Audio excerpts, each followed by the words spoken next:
மகாநதி சீரியலை பிடித்திருந்தால் இந்த வீடியோவை மறக்காம லைக் செய்து கொள்ளவும். காவிரியிடம் காதலை சொன்ன விஜயா, பிரிந்து இருந்த டாம் அண்ட் ஜெரி போல சண்டை போட்டுக்கொடும் விகா. வாங்க வீடியோவை முழுமையாக காண்கலாம். விஜய் தன் மனதில் இருக்கும் காதலை மொத்தமாக வெளிப்படுத்தும் விதமாக தான் உண்மை, சும்மா தான் வெளியே போக சொன்னேன் என்றும், மற்றபடி நான் மனசார எதுவும் சொல்லலை, உனக்கு ஒரு சர்ப்ரைஸ் கொடுக்கத்தான் நான் எல்லா ஏற்பாடுகளும் பண்ணினேன் என்றும், உன்னை வேண்டாம் என்று நினைத்தால் உன் பின்னாடியே நான் வந்திருக்க மாட்டேன் என்றும் கொஞ்சம் யோசித்துப்பார் என்றும் விஜய் சொல்கிறாராம். நீங்கள் என்ன சொன்னாலும் இப்பொழுதுதான் நான் இதை பற்றி யோசிக்க நிலைமையில் இல்லை, என்னுடைய அம்மாவின் சந்தோஷம் தான் எனக்கு முக்கியம் என்றும் சொல்கிறாராம். என்னால் அவங்க ரொம்ப கஷ்டப்படுறாங்க வருகிறாள் என்றும், எங்க அப்பா என்னை நம்பி என்னுடைய குடும்பத்தையே விட்டு போனாங்க, ஆனால் இப்போது அவங்க கஷ்டப்படுவதற்கு நானே ஒரு காரணமாகி விட்டேன் என்றும் குற்ற உணர்ச்சியோடு இருக்கிறது என்றும் அவர் அழுகிறாராம்.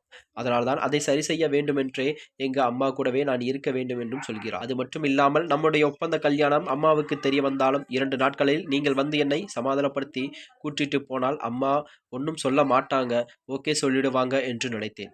ஆனால் அம்மா வேற மாதிரி பேசித்து உங்க கூட வாழவே கூடாது என்றும் என்னிடம் சொல்லிவிட்டார். அதனைத் தொடர்ந்துதான் உடனே விஜய் இது நல்லா இருக்கிறதே, நானும் அப்படியே எடுத்துக்கொள்கிறேன் என்று ஃபீலிங் மூடிலிருந்து விஜய் வெளிவந்து விட்டார். அதன் பின் தான் காவிரி வேலை கிடைத்து விட்டதும் மாதம் 70,000 சம்பளம் என்றும் டீல் பேச ஆரம்பித்தார். ஆனால் காவிரி இதற்கு பின்னால் விஜய் இருப்பார் என்று புரிந்து கொண்டு இந்த வேலையை வேண்டாம் என்று போய்விட்டாராம். விஜய் தொடர்ந்து காவிரியை வேலையில் சேர்க்க வேண்டும் என்பதற்காக வேறொரு நண்பர் மூலம் ஏற்பாடு பண்ணுகிறாராம். அந்த வகையில் தான் தற்போது இவர்கள் 2 பேரும் பிரிந்திருந்தாலும் இவர்களுக்கே செல்ல சண்டைகள் ஓயப்போவதில்லை என்றும் கதைகள் கூறுகிறது. என்பதற்கு ஏற்ப விறுவிறுப்பாக டாம் அண்ட் ஜெரி போல சண்டை போட்டு கொண்டிருக்கிறார் என்றும், மேலும் அதனைத் தொடர்ந்து தான் அடுத்து காவிரி என்ன செய்ய போகிறார் என்றும், விஜய் அதற்கு என்ன மறுப்பு தெரிவிக்கிறார் என்றும் கதைக்களம் உருவாகிறதாம். மேலும் இதுபோன்ற வீடியோக்களை தெரிந்து கொள்ள நமது சேனலை மறக்காம சப்ஸ்கிரைப் செய்து கொள்ளவும். நன்றி, வணக்கம்.